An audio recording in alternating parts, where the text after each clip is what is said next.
दोस्तों ये कहानी है एक इंसान की जिसने 400 से भी ज्यादा दिन तक दुनिया के सबसे बड़े और बेरहम समंदर पैसिफिक ओशन में जिंदगी और मौत की जंग लड़ी, वर्ल्ड रिकॉर्ड बनाया और 14 महीनों बाद वो जिंदा वापस भी आया। लेकिन आते ही ऐसा क्या हुआ कि उसको सुसाइड करना पड़ गया। जानते हैं इस वीडियो में पूरी कहानी।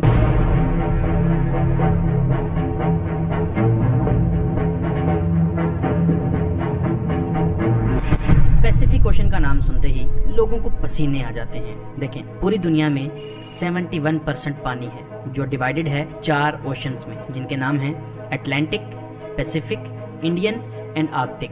सबसे बड़ा ओशन पैसिफिक है। ये इतना बड़ा है कि जमीन का खुश्क हिस्सा जो 165 मिलियन स्क्वायर किलोमीटर बनता है, अकेला ओशन 148 मिलियन स्क्वायर किलोमीटर को निगल सकता है। इस ओशन पर कुछ ही आइलैंड्स हैं जो बहुत ही छोटे हैं और कुछ तो ऐसे आइलैंड्स हैं जिन पर आज तक कोई इंसान जा भी नहीं सका। अब अगर गलती से भी कोई इंसान पैसिफिक ओशन में गुम हो जाए तो उसको ढूंढना तकरीबन नामुमकिन है। पैसिफिक ओशन में 14 महीनों तक जिंदा रहने वाले इंसान का नाम था होजे सल्वाडोर अल्वारेंगा। इस इंसान के पास 7 फुट की छोटी सी बोट थी जिस पर सीधा लेटा भी नहीं जा सकता था सही से, और ये बंदा 1 साल से भी ज्यादा इस बोट पर जिंदा भी रहा, समंदर की बेरहमी का भी मुकाबला किया और वर्ल्ड रिकॉर्ड भी बनाया जो आज तक कोई और इंसान तोड़ भी नहीं सका। होजे सिर्फ अपनी किस्मत से मजबूर था कि वो इस बदतरीन मुश्किल में फंस गया। ये बात है 2012 की। होजे 36 साल का एक तजर्बाकार मछेरा था और उसका एक साथी मिलकर फिशिंग करने निकलते हैं मामूल की तरह अपनी 7 फुट की छोटी सी बोट पर। इस बोट पर वो ज्यादा दूर जाके मछली नहीं पकड़ सकते थे क्योंकि बोट बहुत छोटी थी जिस पर एक इंजन और एक ही फ्रिज था, तो ये कुछ ही मछलियां पकड़ सकते थे। दोनों ने 30 घंटे में वापस आने का फैसला किया। दोनों निकल पड़ते हैं। मैक्सिको के साहिल से 120 किलोमीटर दूर अपना जाल समंदर में बिछा रहे होते हैं कि अचानक एक खतरनाक समुद्री तूफान उनको अपनी तरफ आता नजर आता है। वक्त बचाने के लिए वो जाल को भी वहीं छोड़ देते हैं और बोट को फुल स्पीड पर भगाते हैं मुसलसल 6 घंटों तक।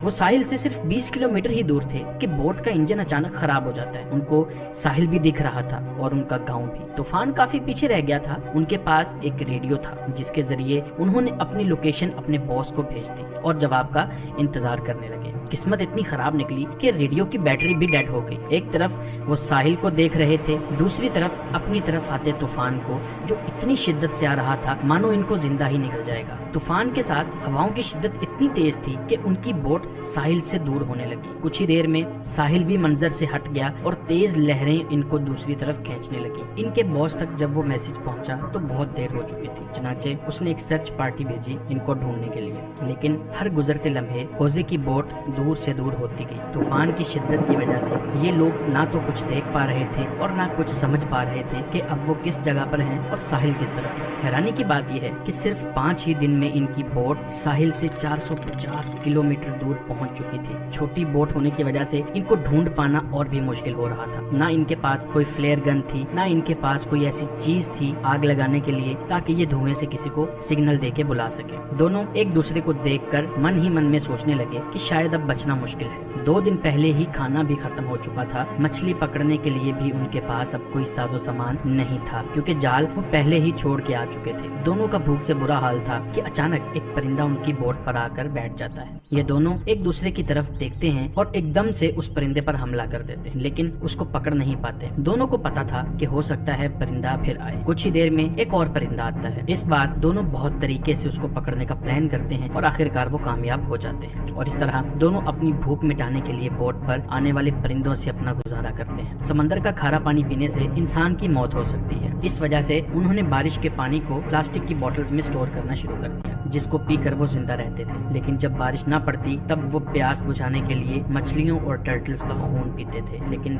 वो भी तब जब वो उनको पकड़ने में कामयाब हो जाते। दिन गुजरते गए और फिर महीने। ये दोनों जिस मेंटल टॉर्चर से गुजर रहे थे वो इमेजिन करना भी हमारे लिए बहुत मुश्किल है। आखिरकार होजे का साथी ये टॉर्चर बर्दाश्त ना कर सका और 4 महीनों के बाद उसने सुसाइड कमिट कर लिया और अब बोट पर सिर्फ होजे अकेला था और उसके चारों तरफ पानी ही पानी था जिसको देखकर उसको जिंदगी की कोई उम्मीद बाकी नहीं नजर आ रही है। लेकिन अपने हालात से तंग आकर वो जैसे तैसे जिंदगी गुजारने लगा। मैप्स में देखा जाए तो एक अंदाजे के मुताबिक होजे पैसिफिक ओशन के इस हिस्से में मौजूद था जिसको दुनिया का खामोश तरीन हिस्सा माना जाता है क्योंकि यहाँ से सिर्फ कार्गो शिप्स ही गुजरती हैं। मेक्सिको के साहिल को छोड़े 6 महीनों से भी ज्यादा हो चुके थे और इस दौरान होजे ने अपने साथी को भी खो दिया था। इस वजह से वो काफी ज्यादा फ्रस्ट्रेट हो चुका था। एक दिन होजे को दूर समंदर में एक कार्गो शिप नजर आती है। पिछले 6 महीनों में ये पहली शिप उसको नजर आई थी और ये मंजर देखते ही उसमें जिंदा रहने की उम्मीद फिर से वापस आ गई। होजे ने कार्गो शिप की तरफ हर मुमकिन इशारा करने की कोशिश की, लेकिन बदकिस्मती से शिप इतनी दूर थी कि होजे को वो ना देख सके और देखते ही देखते होजे की नजरों से वो शिप भी गायब होने लगी और वो ये सोचने लगा कि शायद मेरी किस्मत में मरना ही लिखा है। दोस्तों जरा सोचें, 6 महीने तक आप दुनिया की ऐसी जगह पर टक हो जहाँ पर आपको दूसरा इंसान भी नजर नहीं आता, और अगर एक लंबे अरसे के बाद आपको कोई दिखे लेकिन वो आपको ना देख सके और गुजर जाए तो आपको कैसा लगेगा। 11 महीनों के बाद होजे अपनी इस छोटी सी बोट पर 8000 किलोमीटर ट्रेवल कर चुका था। उसके कपड़े भी फट चुके थे और उसके पास खुद को सनलाइट से बचाने के लिए सिर्फ एक अंडरवेस्ट ही बचा। आखिरकार वो घड़ी आ गई जब किस्मत होजे पर मेहरबान हुई। 30 जनवरी 2014 को, यानी पूरे 14 महीने के बाद, होजे ने आसपास पानी में नारियल तैरते हुए देखे तो वो समझ गया कि ये इस चीज की निशानी है कि पास में कोई आइलैंड है जहाँ से नारियल गिरकर तैरते हुए उसको नजर आ रहे हैं। और थोड़ी ही देर बाद उसको हकीकत में एक आइलैंड नजर आता है, लेकिन उसको डर था कि ये आइलैंड भी कहीं उससे मिस ना हो जाए। इस वजह से वो पानी में खुद गया और स्विम करके आइलैंड पर पहुंच गया। पिछले 14 महीनों में होजे ने पहली बार किसी जमीन पर कदम रखा था और जब वो आइलैंड पर पहुंचा तो वो एक मंजर देखकर ज़ारो कतार रोने लगा। उसको एक छोटा बीच हाउस दिखाई दिया जिसमें वहाँ के लोकल्स मौजूद थे और पिछले 438 दिन में होजे का पहली बार किसी इंसान के साथ कांटेक्ट था। ये आइलैंड मार्शल आइलैंड्स का एक रिमोट आइलैंड था जिसको इबोन अटोनी कहा जाता है और ये आइलैंड होजे के स्टार्टिंग पॉइंट से 11,000 किलोमीटर दूर था।